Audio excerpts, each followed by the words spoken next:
The more time you spend with God, the more you will recognize the areas in your life that have to change. Becoming desperate for God involves ridding yourself of the counterfeit comforts that this world provides. This world has grown so dim, and many of us have accepted things into our life that keeps us in depression, in sickness, and in our nightmares.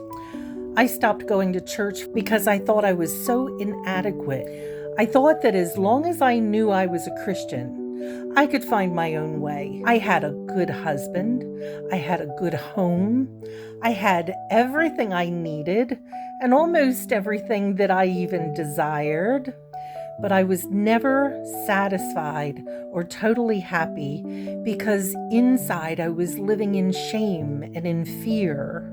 I was losing sleep from night terrors and eventually becoming so angry that I would pick fights with my husband, knowing that I was wrong, but too stubborn to admit it. Looking for happiness, for pleasures, and not including God, just thinking always of myself. Obsessing over what would make me feel better, what would take away the pain, what would help me sleep at night. It was all counterfeit, and it was everything that this world has to offer outside of God's plan for me.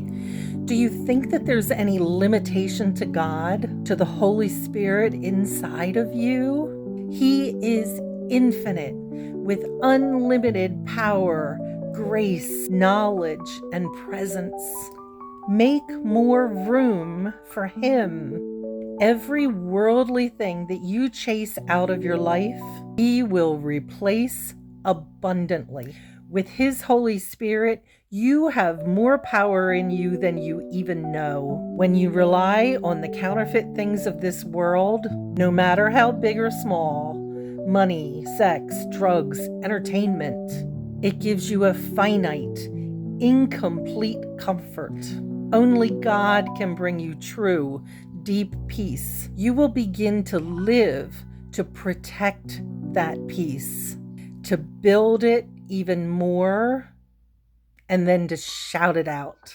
I never spoke up because I always thought I'd be humiliated for saying something wrong or for being different.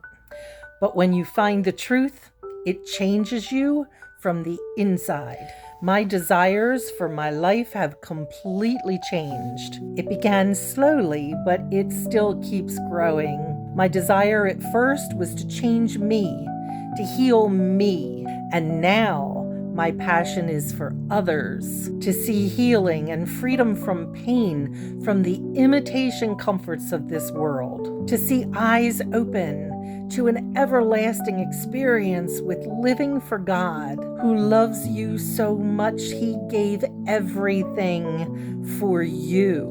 Be thankful for what He's done. Be thankful for who you are and who He created you to be. Just wait. When you spent the entire night in tears of grief, and someone brings you flowers the next day and says, "They're not from me, God tapped me on the shoulder." You belong to Him, and He cares about you. While the world around you is falling apart, you have access through Jesus Christ out of the chaos and into His complete freedom, peace, love, and joy.